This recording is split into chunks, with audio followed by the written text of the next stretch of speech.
देखिए, आज महाराष्ट्र और झारखंड में विधानसभा चुनाव होने हैं सुबह 7 बजे से, यानी कि अब कुछ ही वक्त बाकी है। और महाराष्ट्र में सभी 288 सीटों पर वोटिंग होगी। झारखंड में दूसरे चरण के लिए 38 सीटों पर वोटिंग होगी और उत्तर प्रदेश में भी चुनाव होना है। आपको ये बताते चले कि 4 राज्यों में विधानसभा उपचुनाव होना है, जिसमें कि उत्तर प्रदेश की 9 सीटों पर उपचुनाव होगा। यूपी में सभी सीटों पर त्रिकोणीय मुकाबला देखा जा रहा है और बिहार, कर्नाटक और पंजाब में भी चुनाव होना है। इसके लिए भी लगातार चुनाव प्रचार प्रसार में कोई कोर कसर नहीं छोड़ी गई है। और वहीं उत्तराखंड में केदारनाथ सीट पर भी उपचुनाव होना है, जिसके लिए भी हमने देखा कि अलग अलग अंदाज में नेता नजर आए। और केदारनाथ, जो कि आस्था से जुड़ा केंद्र भी और बीजेपी की विचारधारा से जुड़ी हुई ये सीट है, यानी कि सनातन परंपरा जिसको आगे बढ़ाने की बीजेपी हमेशा बात करती रही है, और हिंदुत्व कोर वोट बैंक जिसको हमेशा साथ लेकर चलने की बात बीजेपी करती रही है। अब केदारनाथ सीट क्या इस बार के चुनाव में बीजेपी बचा पाएगी? और दूसरी तरफ उत्तर प्रदेश की 9 विधानसभा सीटों पर भी उपचुनाव होना है और अलग अलग जगह से हमारे संवाददाता ग्राउंड जीरो से रुक कर रहे हैं। हम उनका गाजियाबाद से हैदर अली हमारे साथ जुड़े हुए हैं, गढ़चिरौली से नरेश हमारे साथ जुड़े हुए हैं और मुंबई से शुभम पांडे हमारे साथ जुड़े हुए हैं। गाजियाबाद से हैदर अली का रुख करते हुए, हैदर, फिलहाल देखिए आज यूपी में उपचुनाव भी होना है, गाजियाबाद में भी उपचुनाव हो रहा है, क्या कुछ यहाँ से खास तस्वीरें निकलकर सामने आ रही है? तैयारियां कैसी देखी जा रही है? सारी जानकारी लेना चाहेंगे। देखिए अंजलि, जैसे कि अब जिस वक्त मैं खड़ा हूँ यहाँ पर गाजियाबाद विधानसभा 56 है, यहाँ पर उपचुनाव है क्योंकि यहाँ के जो सांसद थे, जो विधायक थे, पहले वो सांसद का चुनाव लड़कर सांसद बन गए हैं, उसके बाद ये सीट खाली हो गई थी। हालांकि ये गाजियाबाद जो है शुरू से ही बीजेपी का गढ़ माना जाता रहा है और यहाँ पर 2 बार से बीजेपी के विधायक रहे हैं।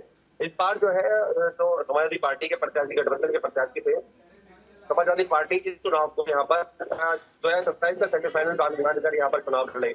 हालांकि इसके मुकाबले बीजेपी ने अपने पूरे ताकत यहाँ पर झोंक दी। सीएम योगी आदित्यनाथ ने 1 महीने के अंदर 2 जनसभाएं यहाँ पर, एक रोड शो किया था। तो इससे खासकर भी प्रतिष्ठा का एक चुनाव था कि समाजवादी पार्टी इसे अपनी तरफ से जीतना चाहती थी। उन्होंने अखिलेश यादव ने यहाँ पर एक जनसभा की थी, लेकिन उसका ज्यादा फर्क इसलिए पड़ता हुआ नजर नहीं आया क्योंकि खासकर भी सूबे के मुख्यमंत्री योगी आदित्यनाथ ने इसकी कमान संभाली हुई। तो गाजियाबाद से अलग 2 विधानसभाओं में उपचुनाव था, तो लेकर लगातार उन्होंने 35 रैलियां यहाँ पर, लगातार रैलियां जनसभाएं की हैं यहाँ पर। साथ ही साथ कैबिनेट मंत्री और केंद्रीय मंत्री ज्यादातर यहाँ पर लगातार लगे हुए थे, लोगों को मिल रहे थे, मीटिंग कर रहे थे। तो ऐसे में चुनाव जो है वो सिर्फ 2 जगह माना जा रहा है क्योंकि समाजवादी पार्टी जो गठबंधन प्रत्याशी है या इसके अलावा जो बीजेपी के प्रत्याशी संजीव शर्मा है, तो ये खासकर भी जाति समीकरण को भी देखा जाए तो समाजवादी पार्टी के गठबंधन प्रत्याशी जो है वो एक जाटा समाज से है और खासकर भी विधानसभा 56 जो गाजियाबाद है, इसमें 2 समाज के लोग जो है, खासकर भी पिछली बार भी अपने 2 बार के बाद 2007 से 2012 के बीच में जो विधानसभा का चुनाव हुआ था, तो यहाँ पर बहुजन समाज पार्टी के 4 विधायक गाजियाबाद से बने थे विधानसभाओं से। तो वो खासकर भी जाति समीकरण बना था कि मुस्लिम वोट बैंक और खासकर भी जाटव समाज का वोट बैंक जो था वो एक तरफा वोट पड़ा था। तो इसी को साधने के लिए सभी पार्टी जो है वो कोशिश करती हुई नजर आई है और खासकर भी इस पर आज पर जो खासकर भी वोटिंग होनी है, इसमें 2 की टक्कर मानी जा रही है क्योंकि बीजेपी और गठबंधन, इसके अलावा जो और पार्टियां थी वो कहीं ना कहीं नजारा दिखाई दी है उनकी, जो जितने ही वो कोई खासकर भी जो चुनाव को जीतने के लिए इतनी मंशा उनकी दिखाई नहीं दी है, उतनी रुचि उनकी दिखाई नहीं दी क्योंकि उनके जो राजनीतिक थे वो खासकर भी नजारा दिखाई दिए। और खासकर भी मायावती की अगर बसपा पार्टी माने जाए तो वो नजारा थी। इस बार उन्होंने कोई जनसभा यहाँ पर नहीं की उपचुनाव को लेकर। होगा कि क्या कुछ चुनावी गणित में यहाँ पर फेरबदल होता है। फिलहाल महाराष्ट्र में भी क्योंकि आज विधानसभा चुनाव होने हैं और शुभम पांडे मुंबई से हमारे साथ जुड़े हुए हैं, रुक लेते हैं उनका। शुभम, अगर इस बार देखा जाए तो जो सियासी लड़ाई है वो बेहद दिलचस्प है। अजित पवार ही देख लीजिए, बारामती से इस बार वो चुनावी मैदान में है, लेकिन उनके सामने एनसीपी शरद पवार गुट की ओर से उनके ही भतीजे उतरे हुए हैं चुनावी मैदान में। तो ये भी लड़ाई बेहद दिलचस्प देखी जा रही कि यानी कि अपने ही परिवार के खिलाफ लड़ना। देखिए, पहली मर्तबा नहीं जब इस तरह से अपने ही परिवार के खिलाफ कोई उम्मीदवार जो उतारा है। लोकसभा चुनाव में भी हमने देखा था कि बारामती सीट से अजित पवार ने अपनी पत्नी को उतारा था, उनकी बहन सुप्रिया सुले भी चुनाव में थी, लेकिन सुप्रिया सुले बाजी मार जाती है। अब बारामती से अजित पवार लगातार विधायक बनकर आते हैं, लगातार कई सालों से वहां से एमएलए हैं। अब शरद पवार ने अपने भतीजे को उतारा है तो क्या सिंपैथी वोट मिलेगा, ये देखने वाली बात होगी। क्या बारामती की जनता जो जिस तरह से अजित पवार ने चाचा से बगावत की, पार्टी में फूट डाली, पार्टी को अपने पास कब्जे में किया, बीजेपी के साथ हाथ मिलाया, क्या इसका खामियाजा उन्हें भुगतना पड़े? क्योंकि लोकसभा में भुगतने को तो देखने को मिला, क्या विधानसभा में देखने को मिलेगा, ये देखना बड़ी दिलचस्प बात होगी। इसके अलावा देखिए कई और ऐसी भी सीट है जहां पर इसी तरीके के मामले हैं, जहां पर परिवार के लोगों को ही उतारा गया या ऐसे प्रतिद्वंदी, ऐसे उम्मीदवार को उतारा गया जिससे 36 का आंकड़ा था, या वो उसे बहुत टफ फाइट देने वाला था, या जिसने कभी मरतबा विधानसभा चुनाव नहीं लड़ा था, लेकिन वो बहुत हाई प्रोफाइल था, महाराष्ट्र की सियासत में उसका नाम थे। जैसे मिलिंद देवड़ा को देख लीजिए, उन्होंने आज तक कभी विधायक का चुनाव नहीं लड़ा था, लेकिन पहली मरतबा विधायक का चुनाव लड़ रहे हैं। अब तक वो केंद्रीय मंत्री थे, भारत सरकार में सांसद रह चुके हैं, लेकिन इस बार चुनाव लड़ते हुए दिखाई दे रहे हैं। तो अब इसी तरीके से और भी कई ऐसी अन्य सीटें हैं जहां पर हाई प्रोफाइल मुकाबला जो है वो देखने को मिल सकता है। तो अब देखिए ये जनता तय करेगी, ये जो महाराष्ट्र की 12 करोड़ की जनता है वो तय करेगी कि आखिर किसे मैदान में किसे जिताकर विधानसभा में वापस भेजना है। क्या जो गलती 2-2.5 सालों में जिन भी नेता किए हैं उसका खामियाजा वो भुगतेंगे, ये आने वाला कुछ घंटे जो है वो बताएगा। लेकिन आने वाले कुछ घंटे बेहद अहम है, लेकिन उससे ज्यादा तो 23 नवंबर शुभम अहम है, क्योंकि ये तय हो जाएगा। क्योंकि अब देखिए कुछ घंटे पहले आरोप प्रत्यारोप का दौर भी शुरू हो जाता है कि घोटाले आपने किए हैं तो घोटाले इन्होंने भी किए हैं, तो इस तरह की यहाँ पर राजनीति ये भी देखने को मिलती है। गढ़चिरौली से नरेश भी हमारे साथ जुड़े हुए हैं। नरेश, गढ़चिरौली जो कि नक्सलाइट एरिया माना जाता है, यहाँ पर कई दफा ये देखा गया कि मुठभेड़ के चलते चुनाव प्रक्रिया भी प्रभावित हुई है, यहाँ पर कैसी स्थिति देखी जा रही है?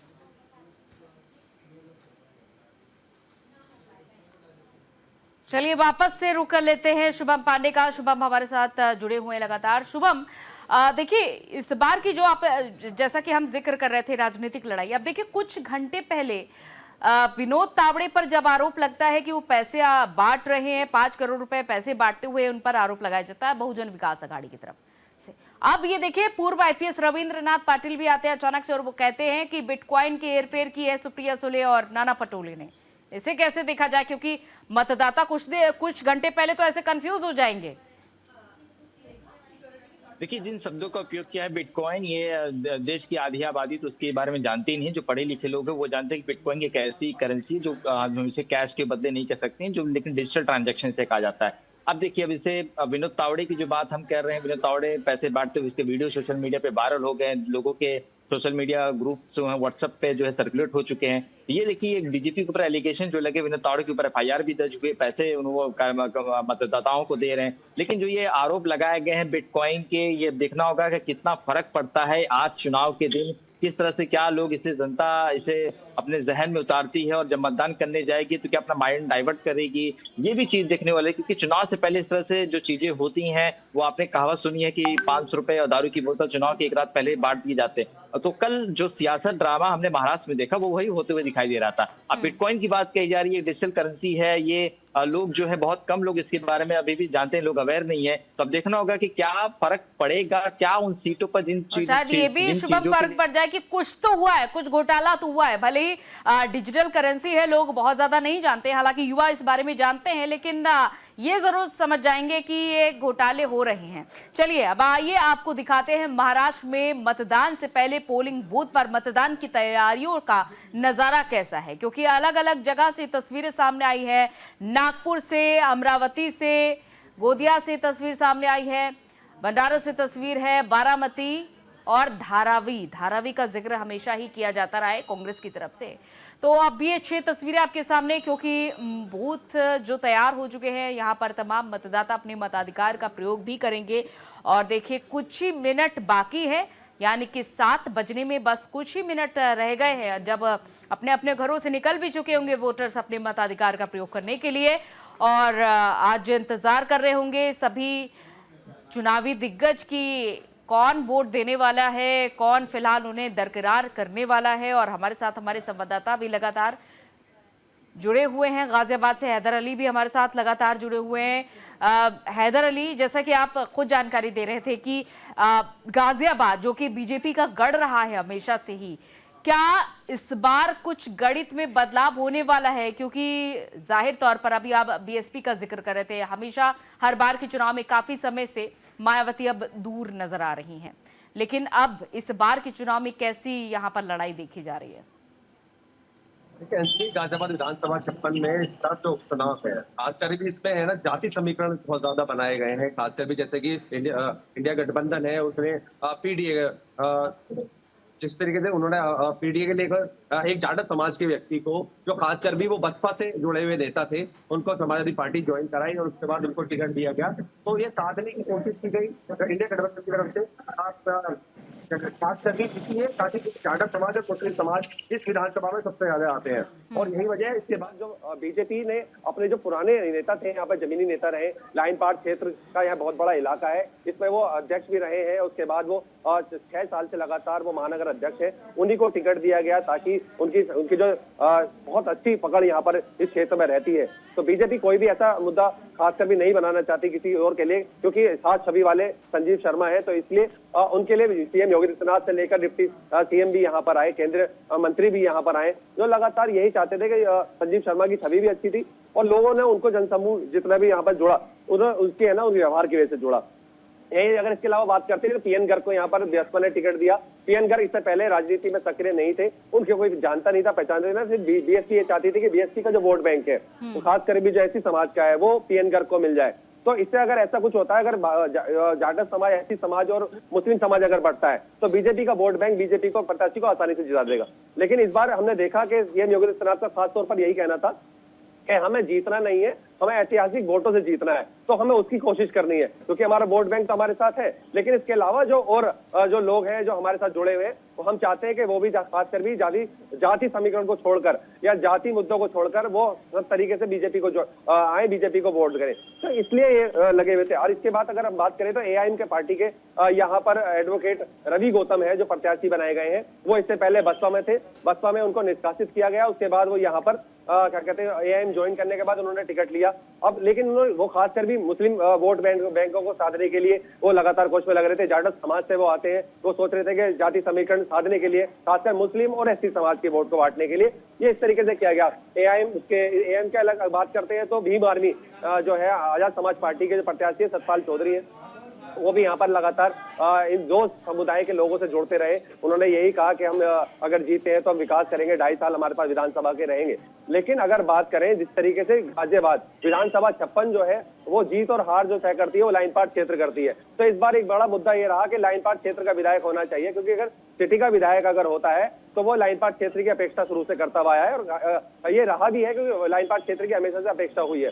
तो इसी वजह से संजीव शर्मा ने यही घर लिया अपना लाइन पार क्षेत्र के अंदर, उन्होंने निवास यहाँ बना लिया है ताकि लोगों को ये न लगे कि वो बाहरी है, यहाँ सिटी से छोड़कर वो लाइन पार क्षेत्र में रहते हैं। या सिंहराज जाटव जो है वो शुरू से ही लाइन पार क्षेत्र में रहने वाले हैं, रवि गौतम भी लाइन पार क्षेत्र के रहने वाले हैं, या इसके अलावा जो पीएन गर्ग है वो सिटी के हैं। लेकिन ठीक है, हम वापस लौटेंगे हैदर अली आपके पास। और